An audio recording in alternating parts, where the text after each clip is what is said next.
Hi there. My name is Deb Blum, and I'm a self-love and authenticity coach. I've been working with women for over a decade on self-love and authenticity in all areas of their lives.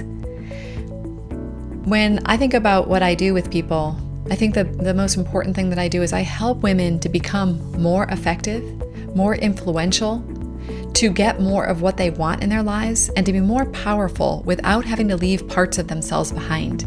I think as women, we are given a lot of messages that make it sound like we have to be somebody else other than ourselves in order to be able to be successful or in order to be able to be effective. That we can't just be ourselves, that we have to do things in a certain way. I think that we get taught often that we have to do things in a more masculine way, that we have to be effective in a more masculine way.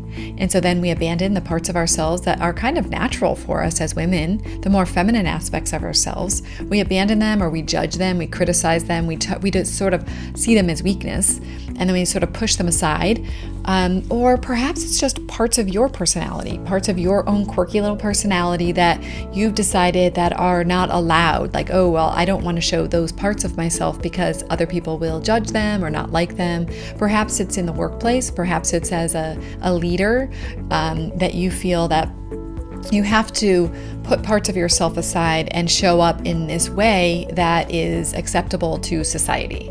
But the problem is that when we abandon ourselves and when we put parts of ourselves away and we live this kind of fragmented life where we either wear masks that hide parts of ourselves or masks that are parts of ourselves that aren't even true for us, what happens is we end up actually suffering a lot. It's a really uncomfortable place to live.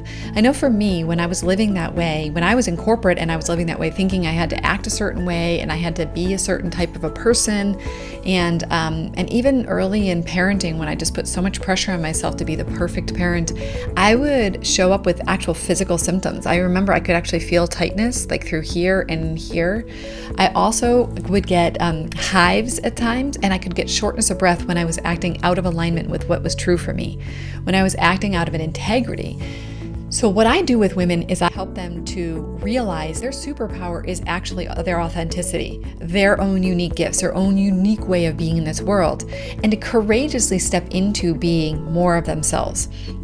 To realize that it is actually the things that we have put in exile and have kind of pushed out of our awareness as these are parts of ourselves.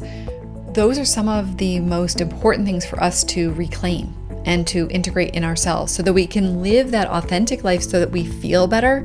But not only that, so we can be the most powerful that we can be, the most effective, the most influential, the most connecting, the person who actually can lead people.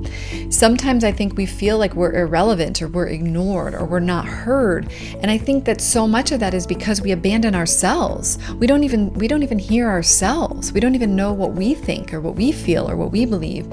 And that when we get in touch with that, when we get in touch with what we think and we believe and we feel, and we actually give ourselves permission to stand up in that, to bring our gifts, our uniqueness, and our true selves into everything we do, that's when we start to have the relationships we want. I mean, otherwise people are relating to somebody that's not even authentic. They're relating to this kind of shell of a person that we think we should be, and not relating to the truth of who we are.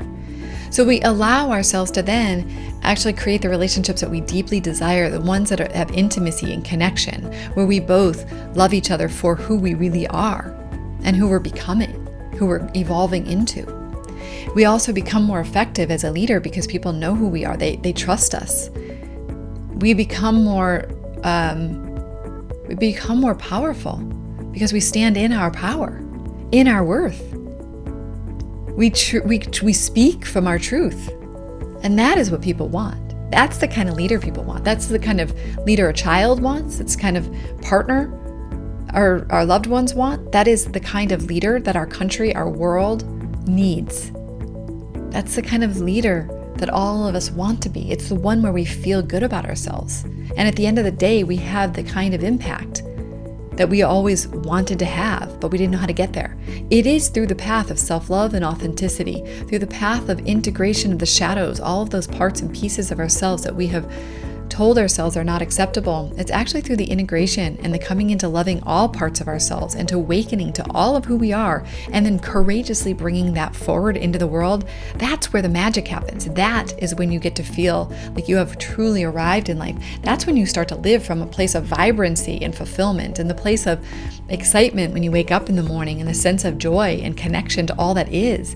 That is when we become all of who we are, and we become who we are here to be. So that's my invitation to you.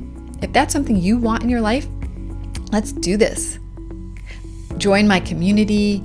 I would love to see you part of my paid membership group, working one-on-one with me. Whatever way you feel is most appropriate for you to get involved, dip your toe in or dive all the way in. Whatever is right for you, I am here for you, because I want you to be the most powerful, effective, relevant, and authentic, self-loving woman that you can be, because the world needs you.